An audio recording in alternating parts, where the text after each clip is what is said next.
Long ago in the great benign kingdom, there lived a girl named Itone. She was not only beautiful, her beauty was beyond words. It was a beauty that made people stop and stare. The sun seemed to shine brighter when it touched her skin, and her smile could light up even the darkest nights from the age of 13. Her beauty was the talk of every village. Kings and people from far and wide sent messengers to her family. Each letter contained the same request, asking for Itone as their bride. These were not ordinary men. They were powerful and rich rulers. They were willing to give anything for her hand. Although Idane's family was poor, they felt lucky. They had little money, but they knew they had something more valuable. Itone was their treasure. They looked after her like a rare jewel. Her mother prepared the best meals. Her father worked harder than ever to make sure she had beautiful clothes to wear. They wanted her to be strong, graceful, and even more beautiful. As Itone grew older, the letters kept coming. Her beauty became more striking, and her family hoped for a better future. They grew up with it. But what they didn't know was that Idane's story wouldn't be as simple as they imagined. Her beauty wouldn't just bring joy, but something much darker. The benign kingdom was about to witness a story that would shake its very foundations. Something mysterious, something powerful was coming. But for now, Idane's family smiled as they watched their daughter blossom like the most beautiful flower. The years passed like a flowing river, fast and steady. Itone was no longer the young girl who had captured the hearts of kings at the age of 13. She had become a woman whose beauty only deepened like a sunset that refused to fade. Now at 21, she was ready for marriage, just as the elders had said. For years the kings had sent messengers hoping to win her hand, but her family was patient. They had waited for the right man, the right king, one who would bring her honor and security. And finally, he came. His name was King Iosa, far and strong-eyed youth, the ruler of the village of Anai, a noble king known for his wisdom, wealth, and kindness. He had heard stories of Idane's beauty for years, but he had not yet seen her with his own eyes. His spies swore that the stories were true. When they returned, they saw Idane's face brightening from the morning sun. When they said it was brighter, he confirmed it. He made his decision. His envoys arrived at dawn, dressed in royal robes of crimson and gold. They knelt before Idane's father. They offered gifts, fine garments, coral beads, and gold-plated swords, in a tone that carried the weight of 1,000 warriors. The chief envoy said that our great king, Iosa, humbly asked for Ione's hand in marriage. The time had come. Idane's heart was beating in his chest. When his father turned to him, his eyes were filled with pride. His mother's face was shining with joy. This was what they had prayed for: a noble king, a glorious future. Smiling, his father answered. The request was granted. The men set off to tell the king the good news. Ione's ego, it was time to go to Hinai Eve. Her mother worked with shaking but steady hands as she applied the sacred Idat tribal markings in white chalk to Idane's facial features. It symbolized purity, beauty, and the blessings of her ancestors. She wrapped a golden jelly around her daughter's head and braided it with coral beads that only true brides of nobles wore. She tied a richly embroidered veil around Ione's waist, a veil that shone in the light as her mother worked, her eyes sparkling with unshed tears. She had dreamed of this day, but now that it had come, she felt a tightness in her chest. "My daughter," she whispered as she tied the last bead around Tone's wrist. "Now you are going far from home, but never forget who you are. You are Benigne's daughter. You are strong. You are precious." Ioane smiled. She gently touched her mother's hand. "I will make you proud." Mother Ioane was ready to leave. Her heart was pounding with excitement, but deep down she felt a small knot of tension. This was a journey that would change her life forever.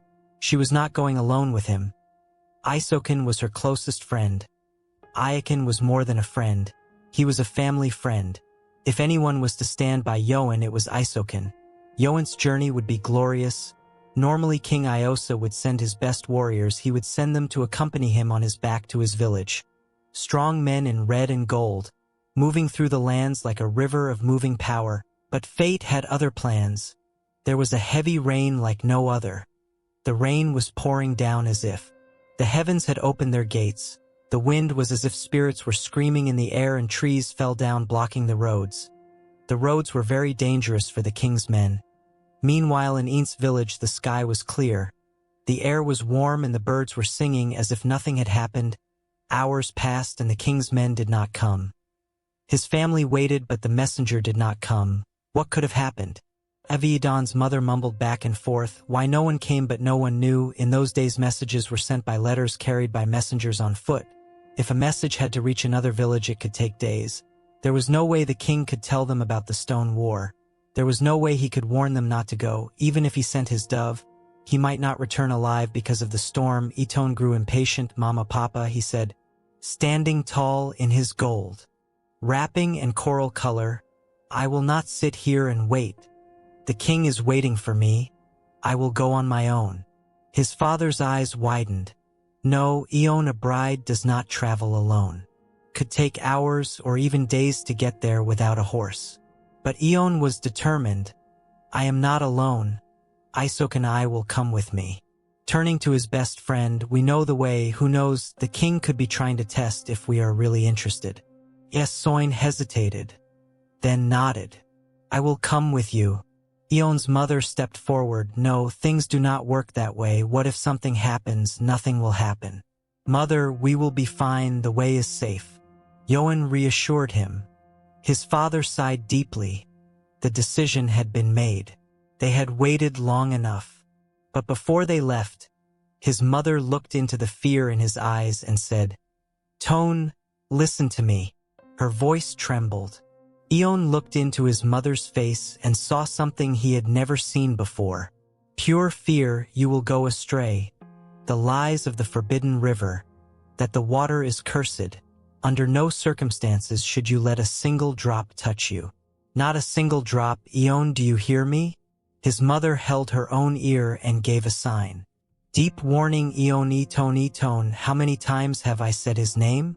His mother's voice had changed. It was no longer just a warning, it was a plea. 3 times the mother answered softly, well, because I want you to hear me. That river is not ordinary, it is cursed. Not a single drop. She was filled with anxiety. Go well, my daughter. And so Isokan set off on her journey with Ion by her side.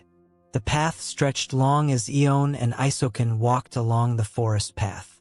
The trees swayed gently and the birds sang sweet songs. The journey was easy and both girls were happy as they walked. They started talking and laughing. I can't wait to meet the king, she said. Yoan smiled. Sim. Yes, Isokan answered brightly, but there was something different in her voice. Jealousy. Isokan looked at her friend closely, then sighed loudly. Tuan, do you really want to meet the king? Looking like this? Tone frowned, confused. What do you mean? He wet his face and rolled his eyes. That makeup on your face looks really awful. Ion asked, touching his cheek. Yes, if you want the king to see you and frown. If you want him to smile, you need to wash this garbage off your face. Yoan suddenly felt unsure. His mother had spent time making him beautiful, but what if Isokan was right? What if the king didn't like it? What if it looked stupid? Isokan then said, go wash this garbage in the river. Tone turned to Isokan, but his mother told me not to go near that river. Isokan laughed loudly. Ion, are you serious? Do you really believe you warned me? He said I shouldn't let it touch me even a drop. He did so and crossed his arms. And why, what could water do to you? Just water. Tone, nothing will happen. Your mother was just scared. In vain I hesitated. His mother's warning was still echoing in his mind, but Isokan's good friend would never put him in danger. Right? Oson smiled and took his hand. Come on, just some water, wash your face, that's all. Tone took a deep breath. Maybe Son was right. Maybe his mother was just very worried. Maybe it was just water. He also doubted his mother anyway. He nodded slowly. Okay, let's go to the river. And with that they 2 girls left the path and headed towards the forbidden river. The trees whispered as Ion and Isokan approached the forbidden river. The air felt colder here, and the water was very still, as if it was listening. Yoan stood by the river bank. His heart was pounding. Something was wrong. Isoken, I think Shu. Isoken interrupted, smiling sweetly. Just wash your face, Itone. The king must see your true beauty. Itone hesitated. His mother's warning was still in his mind. He could hear, you shouldn't let a single drop of this water touch you. But a hawk's voice was soft and convincing. Come on, Ion insisted, touching his arm. You trust me, don't you? Tone nodded slowly. Yes. He did. Isoken, well, now take off your dress and jewelry. You don't want to stain it with dirt. Yoan bit his lip. It made sense. He didn't want to meet the king in dirty clothes, so he took a deep breath, unwrapped his pretty wrapping, carefully placed his beads and jewelry on a rock. Looking at his reflection in the dark water, he approached the river. He bent down, he reached out, and when he dipped his fingers in the water, a hard shelf from behind, he held his breath before screaming. He felt himself fall before he could fight. He was falling into the river. The water was freezing cold. He swallowed him down. Yoan tried to scream, but the water rushed into his mouth. Above the surface, Yoan's laughter filled a. Yoan's eyes widened in shock. Why was he soaked and laughing from above? Isoken held Yoan's pretty dress, shaking it mockingly. He shouted, idiot, did you really think you were meant to be queen? Eon, you were never meant to be royalty. You were not created. Yoan kicked and beat and tried to swim, but something was wrong with his legs. He could no longer feel them. The strange pain enveloped his body. It twisted his bones and burned his skin. Something was happening to him. He looked down and his legs were gone. In their place was something else. A tail that Tone had transformed. He had become not a goddess but a beautiful mermaid. He had become something terrifying. The cursed creature of the forbidden river. His reflection looked back at him. His once smooth skin was now covered in strange markings. His eyes glowed an eerie shade of green. His fingers were long and clawed. He opened his mouth to scream, but only a sorrowful wail could escape. He looked like a mermaid from a wail that echoed in the depths of the river. But his cursed version was gone. Eon was gone and the river had taken him forever. Isoken stood tall. He watched her struggle from a safe distance. In his hands he held a small local pot. Its clay was cracked with age. Its surface was covered in strange and dark symbols. Yoan's voice trembled with betrayal. As he shouted, Isoken said, "What did you do?" Isoken turned slowly. His face was calm, but his eyes were calm. He was burning with something cruel. "Why do all good things always come to you?" he said bitterly. "Why you, Eon? Why do you always have to shine when I stand in your shadow?" Son knelt down, put the native pot in front of him. A small piece of Edon's hair that he had taken earlier he put into the pot and began to whisper incantations. His voice was low at first, but as he spoke it grew stronger. The wind rose, the trees rustled, and the air around them felt heavy, unnatural. Eon's breath in his throat. He moved it over him, whispered the words no man should ever say. The ground trembled slightly, the river darkened, the pot began to glow. Finally Isoken looked at Yoan. His expression cold face. "I need." Yoan's blood ran cold. What did he wet? And he grinned. "I will present myself to the king as his bride like you." Tone's eyes widened in horror. "You know what this ritual means, Isoken. If you do this you will lose your womb. You will never have children." But Isoken did not blink. His jaw clenched, his eyes shone with determination. "I do not care," he hissed. "I can't just stand by and watch you get everything while I follow you around like a servant. I have suffered too long in your shadow, Eon. Now it is my turn." Yoan shook his head violently, the tears streaming down his strange new face. "So you are willing to destroy me? You are willing to do anything to take my place?" he sobbed. "You betrayed me, Isoken. You are a bad friend." But Isoken did not stop. He reached for the pot, took a handful of black powder, and blew it towards Eon. When it hit the air at that moment the wind howled, and a bright beam of light filled the forest. Tone screamed. When the light faded Isoin raised his hands to his face and felt his new skin. It looked and sounded just like Eon. The ritual was complete. Eon looked in horror at the water. Trapped in his cursed body, he watched as his own face now belonged to his enemy. Isoken had only one. Tone was confused. He couldn't breathe properly. He couldn't think when his hands touched his strange scaly skin. The smooth, beautiful body he once had was gone. In its place was something terrible. His legs were no longer legs, a long, cursed fishtail. He was swimming under the dark water. He tried to move, he tried to get out of the river, but he couldn't. When he reached the riverbank, the pain pierced his body like 1,000 needles at once. It was as if the river itself had chained him. He was trapped. Yoan's hands covered his face, tears flowed down his cheeks. He whispered, "I should have listened to my mother, I should have never gone near this river," but it was too late, and then the most terrible thought came to him: the truth would never come out, because the breeze had stolen his face. No one would ever believe him now, no one would even recognize him in the world. He would have thought Yoan was Eon. Itone let out a heart-rending scream, a wail so deep that even the water around him trembled. But far away on the dry path leading to the king's village, Yoan walked with a confident smile.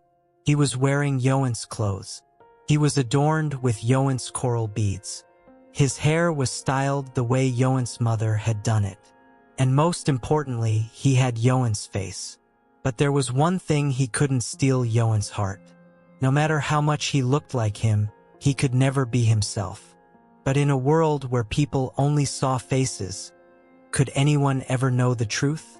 Eon shouted again. His voice was swallowed by the dogs in the water. The real Eon was trapped in the fake one. He was on his way to meet the king. The road to Igwahensi was long, but Isoken walked with confidence. He held his head high, his golden robes flowed behind him, the coral beads around his neck glistened in the sunlight. Every step he took was brave, every movement was graceful, just like Eon would have done. But this was not Eon. After long hours of travel, he had stolen the real Yoan's face. When Isoken finally reached Igwahensi, he had reached his destination. When he reached the king's palace, the rain had long since stopped. The royal guard bowed and welcomed him with honor. The women of the palace came forward shouting praise. Their voices rang in the air. They cheered, "Our queen has arrived." She smiled too. There was one was led through the decorated great halls, gold and bronze carvings, walls painted with warriors and history of kings. At the far end of the palace, a throne of red and black stood high, and on it sat King Eosa the king. The moment he saw her, the king froze, his eyes turned white, his breath caught in his throat. They had talked of her beauty,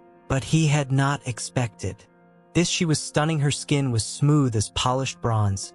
Her lips were full, her eyes sparkled like stars. Everything about her was perfect. The king fell in love immediately, got up from his throne, walked down the stairs, and he took her hands in his. His voice was deep and warm, filled with admiration. "You are more beautiful than the story, say Isoken." He smiled sweetly.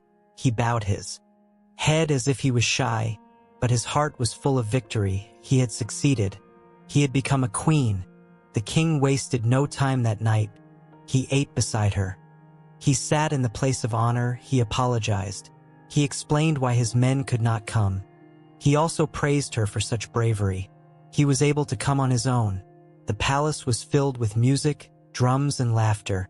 The servants treated her like a goddess, and before sunrise the next morning, the date of the small traditional wedding was set.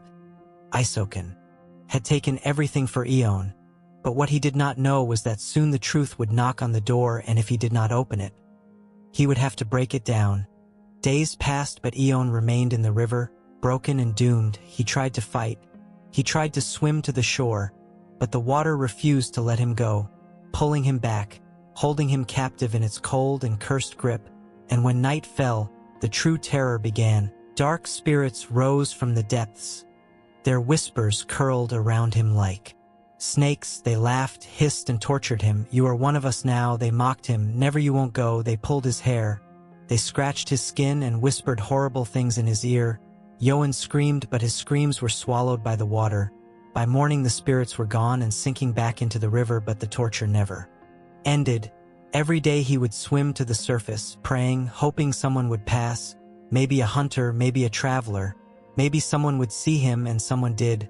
One morning 2 hunters passed by, carrying them. Bushmeat saw them and shouted, "Please help me, I am not a spirit, I am trapped." But the moment they heard his voice they ran. They had heard the stories. The forbidden river was cursed. It was said that evil spirits lived in the water and called to the travelers, treating them as helpless victims. Anyone who answered would be drawn into the depths, never to be seen again. So when they heard Yoan screaming, they didn't dare stop. Even those who managed to turn and look at him were filled with fear. They saw not the beautiful Yoan. What they saw was a beast. His once smooth skin was covered in frightening scales. His fingers were long and sharp like claws. His eyes glowed with an unnatural light, and worst of all, right next to him was a long cursed fish tail. The hunters ran screaming, "Eon! Watch them go. His heart broke into a million pieces. If they couldn't recognize him, if they believed he was a soul, if there was someone to save him, the tears streamed down his face. He was lost in the water. No one had ever escaped the forbidden river, and now he knew he never would. Yoan was doomed forever, and he loved life in the palace. Everything was royalty, the golden curtains, the silk bed linens, the jeweled cups. He drank from. He had everything he had ever dreamed of. He no longer had to wake up early to get water. He no longer had to cook or walk. The servants did everything for him, and the best part was she was the king's wife. One evening, as she sat on her ornate throne, she let out a dark smile. It was worth it, she whispered to herself. It was worth destroying Yoan. For years Yoan had treated him like a sister, always kind, always generous. Yoan would never leave, even if he had married the king, and Yoan and Tone were so kind-hearted, so forgiving, so gentle. But that was the problem. Iakin never wanted to be pitted. He never wanted to follow Yoan. He wanted to be Eon, and now he leaned back into the soft cushions of his chair and sighed with satisfaction. But what he didn't know was that the palace was watching him. The maids and guards had started to notice something at first. Their new queen's beauty was unmatched. But as the days passed, they realized that she was not the queen they had been waiting for. She was nothing like the Eon they had heard. She was rude. She snapped her fingers at the maids as if they were animals. She insulted the guards, mocked them for no reason, and worst of all, she had no kindness in her heart. She was beautiful but brainless. The maids whispered to each other while they worked. How could someone so beautiful be so evil? There was something wrong with this woman. They hid in the corners, talking in low voices. They were careful not to be heard, because they knew that if the queen caught them gossiping, she would be punished. The punishment for mocking the queen in the palace could be death. So they continued their work quietly, but deep in their hearts they knew that something was wrong with their queen, and sooner or later the king would find out. The traditional wedding was near Yoan's parents. Oz and E began their journey to King Eos' village. They were walking excitedly. They were talking about the magnificent wedding where our daughter would be the queen. Eve said proudly as she adjusted the blanket around her waist, "The gods have truly blessed us." Oz agreed, smiling. The road was long, and the sun was burning in the sky, but their joy made the journey feel light. But as they approached the forbidden river, they heard a loud cry, "Mom, Dad, please help me." The sound was helpless. It echoed through the trees. It was Eon. He watched, waiting for someone from the water. There was someone who could hear him, and now his own parents were passing by. His heart leapt with hope. They would surely help him. "Mom, Dad, please look at me," my Eon shouted. His voice was breaking. His mother. He continued walking home. He didn't even turn around. He had heard stories about the river, how evil spirits cried out to travelers, pretending they were lost souls. "If you listen to them, you will be ruined. Ignore," he muttered, tightening his cloak. "That river is deceptive." But his father turned, and what he saw made his blood run cold. A creature rose from the water, its face covered in scales, its once beautiful features twisted by something unnatural. Its eyes glowed with sorrow, pain, and despair. It looked scary and felt like 1,000 demons. His hands were shaking. His legs felt weak. He quickly turned around and quickened his pace. He caught up with his wife. They didn't speak, they didn't look back, but finally he crossed the river. As they passed, they couldn't stop talking about the dark creature that had tried to deceive them. They didn't know she was their daughter. Time was running out. Eon sank below the surface. His heart was shattered beyond repair. His own family had seen him and moved away. Now he knew he was truly lost. The dark spirits of the river were laughing around him, whispering in his ear, "During the full moon you will belong to us forever." Tone shivered. He knew what that meant. 5 days until the full moon. He had 5 days left until he was completely transformed into a creature of the river. When that happened, he would never surface again. No one would ever see him. His existence would be lost forever. And he was far away in the palace. Isokan wedding was also set for the full moon. The two destinies, and time was running out. When Yoan's family arrived at the palace, they were greeted with honor. Drums echoed through the great halls, and the royal servants bowed before them. King Iosan himself stepped forward. His eyes were filled with admiration. "You have given this kingdom a rare jewel," he said proudly. "Your daughter is truly beautiful." Eve, Eon's mother, smiled. But something was wrong. She turned to Yoan, or rather the woman who looked like Yoan now. Soin. She was wearing Yoan's face. She stood tall in her golden dress. The light caught every perfect feature. But something was missing. The real Eon would step forward. He would kneel at her feet and greet them warmly. He had always been respectful. He was always loving. But this tone stood tall. When Eve and Oses reached out their hands, she barely bowed. He held out his hands to bless her. He hesitated before touching them. Eve's heart clenched. Something was wrong. She looked at her daughter.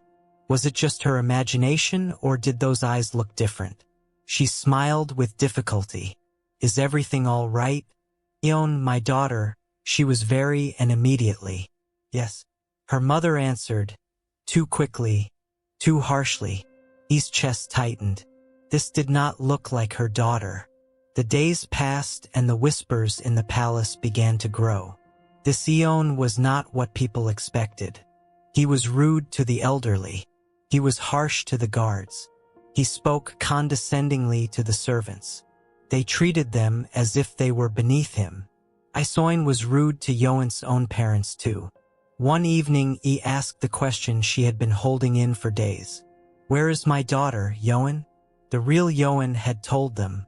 Isoken was traveling with him where Isoken now she was wearing Yoan's stolen face. She didn't even blink, she waved her hand carelessly. She turned back, she said she didn't want to follow me anymore. E's heart skipped a beat. One thing was true. They saw both of them leaving the village. Why did Isoken suddenly come back knowing her best friend was about to marry a king? Her father also found the answer strange but didn't say anything. But that night in the silence of the room, the palace offered them held her husband's arm and whispered, this is not the girl I've been carrying for 9 months. Bez nodded slowly, yes. He lowered his voice. I noticed Tui's eyes were sharp with suspicion. He didn't know what was wrong. He didn't know how it was possible, but he knew for sure that the girl in the palace wasn't his daughter. So what do we do? Oz, I am as confused as you, Eve asked. Just then they heard a knock on the door. Come in, the king has entered, and thank you for offering me such a beautiful girl as my wife. It is our pleasure, my lord, they said. The king continued, however, there has been something strange about her since she entered this palace. The servants were complaining that she removed all the mirrors in the house. I noticed it since she removed the one in our bedroom. Or is your daughter allergic to mirrors?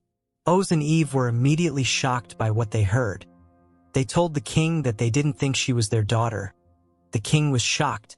Then where is your daughter? The king immediately asked. He remembered the voice that had called them from the river.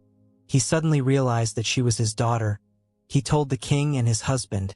I think Eon was pushed into the forbidden river by Isoken. Yes, that must be true, Oses.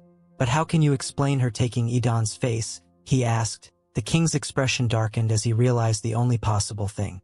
But if she did something forbidden, something that would cost her the ability to give birth, something that would make her Buren forever, please help us, my highness, they pleaded. We know the river is dangerous, and we have no idea how to save our daughter. I will help you save your daughter and my wife to be king, he said, but first I must confirm if what you said is true. He stood in front of King Yoan's family. His face was serious. Say nothing for now, he told them. We must proceed with caution. E and Oaz, but their hearts were heavy. Their daughter only had 2 days left. If she was not rescued before the full moon, she would be lost forever. The palace was silent. Torches were burning low. Long shadows danced on the walls. Everyone was asleep, except the king. King Iwasa's side was as bright as it was, but sleep refused to come. Something was wrong. The words of Yoan's family kept repeating in his mind, not our daughter Soin. Pushed Eon into the forbidden river. The king's heart was beating fast. He needed to see the truth with his own eyes. He slowly reached under his pillow. He pulled out a small old mirror from his pillow. This was no ordinary mirror. It had been packed away by kings for years. No matter what magic they used, a person's true. He held his breath. He turned the mirror towards his sleeping bride, and what he saw made his blood run cold. The face in the mirror was not Eon. It was his real face. The king's hand tightened around the mirror. He lied to me. He deceived everyone, but he didn't make a sound. He didn't wake him. He just slipped out of bed silently. He had another task now. The king walked quickly but silently through the dark palace. He had to find a way to save Eon. He went to the secret room where the ancient scrolls were kept. These scrolls contained forgotten knowledge, ancient magic, and hidden truths. If there was a way to break the curse of the forbidden river, it would be written there. The king searched and searched. He searched through each scroll, but nothing mentioned how to break the curse of the forbidden river. The sun set, the moon rose, And just like that, the full moon day arrived. The palace was filled with music and celebration. The servants were bustling around for the royal wedding. The great hall was decorated with golden fabrics. The rich scent of incense filled the air and drums echoed throughout the kingdom. But inside a small, dark room, Yoan's parents sat trembling. They didn't care about the wedding. They didn't care about the palace celebrations. All they cared about was after the king told Idon's parents that he was still searching for the scroll to save Ion. Evie pleaded to the king. "Please, your majesty," he pleaded, his voice trembling. "Let us help you search for the scroll. There are too many of them. We don't have time."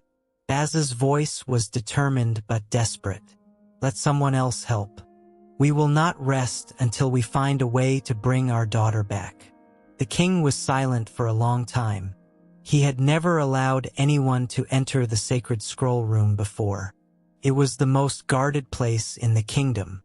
It contained secrets so old and powerful that not everyone could access them, except for the king and 2 special guards who would be accused of treason if any of the artifacts were lost. But time was running out. Finally, they ran outside. The king nodded okay.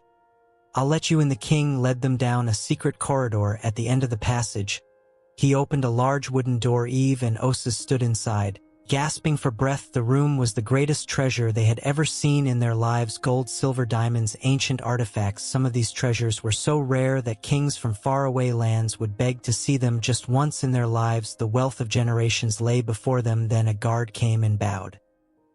His Majesty, an emergency meeting was called. He said everything was planned. The king nodded. "I'll be back soon. Stay here." E and Osas watched the king leave the room. The heavy doors closed behind him. What they didn't know was that they were being watched. Secret eyes watched them from behind hidden walls. The king's spies were watching their every move. Would they give in to greed? Would they steal even the smallest coin? Or would they prove their loyalty? The king had to be sure that, if they couldn't pass this test, the sacred scrolls couldn't be trusted. And if they couldn't trust the scrolls, they couldn't be trusted. E and Osas froze in place to help save Tone. Their eyes widened in shock as they stepped into the golden room. It was incredible. Even the floor beneath their feet was made of gold. The walls reflected diamonds, silver, and 3 measures in the dim torchlight, beyond imagination. The doors, the tables, the shelves, everything shone with such wealth. It could have bought entire kingdoms. E's breath caught in his throat. He had never seen such beauty in his life. There were small pieces of gold lying carelessly on the ground. They were portable, easy to pick up, easy to hide. For a moment, Gaz's fingers twitched. He was a simple farmer, a man who had struggled all his life with only a few small pieces of gold. He could build a new house with the soil. He would never work under the scorching sun again. Eve felt it too. The temptation was strong. But then they realized it was wrong to take something that did not belong to them. He closed his eyes, took a deep breath, and moved away from the treasure. Baz saw him move and did the same. They took nothing, hidden eyes, everything. The king watched and saw the spices, never touching the treasure. When the king returned, he expected to see them at least holding something, but instead they stood right where he had left them, their hands empty, their eyes still filled with concern for their daughter. The king was shocked. He had never seen such honesty before. "You had proven yourself." His voice was finally filled with respect. "From this moment on, you are no longer strangers in my kingdom. You are the parents of a queen. You are the parent now. Let's find the book." With new urgency, the 3 of them ran to the sacred scroll room. They leafed through the scrolls as fast as they could. Minutes passed, then the hour was running out. Finally, Evie held her breath. Her hands shook. She pulled out an old dusty book. The cover was cracked. The pages were yellowed with age, but on the top, in bold old letters, the title was "The Secrets of the Forbidden River." I found it," shouted the king, holding it up. Grabbed the book and opened it quickly. His eyes roamed over the words. He was reading the ancient instructions to save Ion. The river demanded an offering, but this was no ordinary offering. Rare items were listed in the book. It was almost impossible to find priceless treasures, very rare things. Only a few survived in the world. To save Ion from the forbidden river, the king had to collect these impossible offerings. The heart of the first king, a red crystal, formed from the heart of the first ruler, the tears of the moon. goddess, a drop of liquid silver that falls once every 1,000 years into the purest waters far beyond the reach of humans. The king's face darkened as he read these. These were not just expensive objects, these were objects so sacred that they were passed down through the royal generations. They had been passed down. Losing them would mean losing some of the kingdom's most precious history. The king hesitated. Could he really give them up?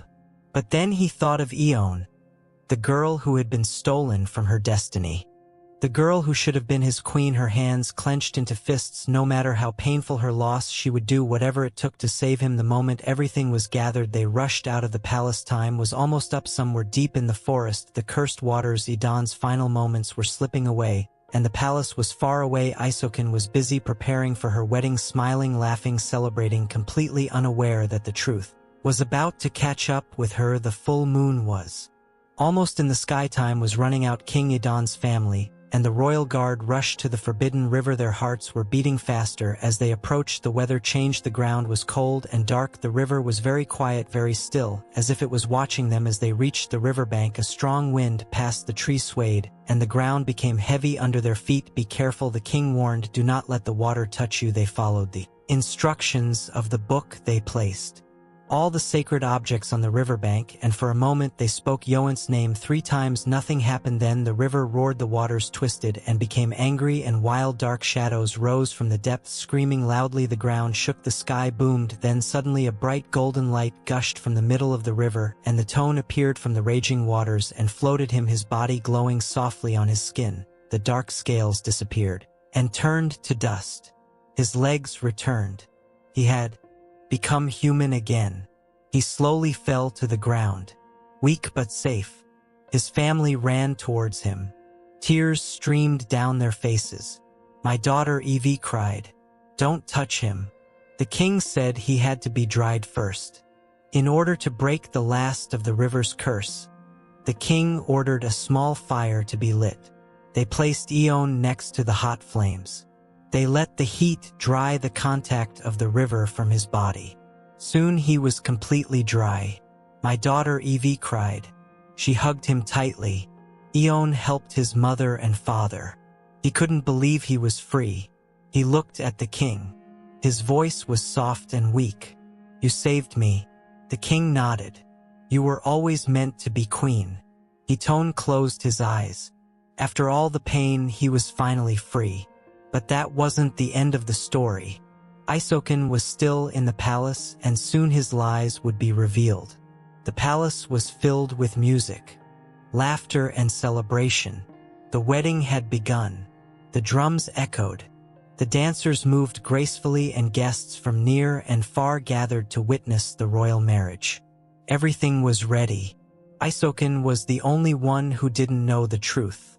She stood confidently. She was dressed in a beautiful rapper's outfit. Her arms were covered in coral. Her heart was pounding with excitement. The crowd, there were 1 or 2 he thought he hadn't seen. Ione was also dressing. The servants helped her change into the same royal regalia. She was preparing for the moment when she would take her place. She was the real bride, but they had to be careful because both she and Isoken had the same face. The king had to choose the right queen. There was no mistake. Otherwise, something dangerous could happen. The drums got louder. It was time for the bride to walk towards the king. Isoken stepped forward. His smile was wide. His steps were slow and graceful. Then suddenly another figure appeared. Ione was coming. Isoken's whole body froze as he saw her. His eyes widened in horror. Nu? Nu, nu, he whispered, shaking his head. This was impossible. Tone had to go. He had to be lost forever. But there he was. He walked confidently towards his throne. As soon as Yoan reached the king, he smiled without hesitation. He crowned her as the real queen, and at that moment Heekin screamed. The spell tore her face apart. It distorted her stolen beauty. It melted like smoke in the wind. His real face returned. His eyes lost their shine. The illusion was gone because a true king or queen could never be duplicated. A king and his queen are immune to a magic copy. Isoken fell to the ground, pale. His lies and betrayals were over, and now he would face his punishment. The royal palace was silent. The drums had stopped. The celebrations were paused. All eyes were blank. He knelt on the cold stone floor. His once proud shoulders were trembling with fear. The guards stood around him, their hands on their swords, awaiting the king's judgment. He had tried to deceive the king, and now his fate would be determined. King Iosa rose from his throne. His eyes were hard as stone. He was soaked in water. His voice was cold. For your crime I banish you. Never again shall you set foot in this kingdom. The crowd murmured. This was mercy for a crime so great that the punishment should have been death. But Tone he had spoken. He had done it. He begged for mercy, and so Isoken would be spared. But if he returned to the kingdom, he would face betrayal. He would be hunted, executed, forgotten as the guards dragged a sock underfoot. Eon stepped forward, his eyes filled with tears not only for what had been done, but for what had been lost. Isoken Eon, tears shining in his eyes, whispered, "Why did you do this to me? I was your friend Asak," and I opened his mouth, but no words came. He had nothing to say. He had betrayed the only person who had ever truly cared for him, and now he had nothing left. Yoan took one step closer. "I would never leave you behind. We would be together." The weight of those words tore through a hawk's heart. Only Yoan continued, "You were willing to lose your womb to see me fail." He did so, and he winced. He had never thought of it this way. Tone whispered, "I would give you a place by my side. I would help you. I would love you like a sister. But I must let you go now." Oson fell sobbing next to his nephew. He had given up on friendship, jealousy, and now he had nothing left. The guards took her away as they pulled her towards the gates. She stumbled, her eyes were empty, her body was weak. She did not fight, she did not speak. She was taken out of the kingdom. Inside the palace, Yoan stood tall. The weight of the pain was lifted. The pain of betrayal remained, but he would heal. King Ios took her hand. "You are strong, my queen," he said softly, and so they reigned together, not just as husband and wife, but as king and queen, bound by fate, by love and the stars of a past that shaped them. Yoan won indeed, but he learned to always obey his parents and elders. Be careful, this world is full of evil. Isoken was ready to sacrifice her womb to see her friend fail. He proves how far jealousy can take. People learn to be obedient. If Yoan had listened to his mother, he could have prevented the pain that would have nearly cost him eternity. Be careful, because there is not always a second chance.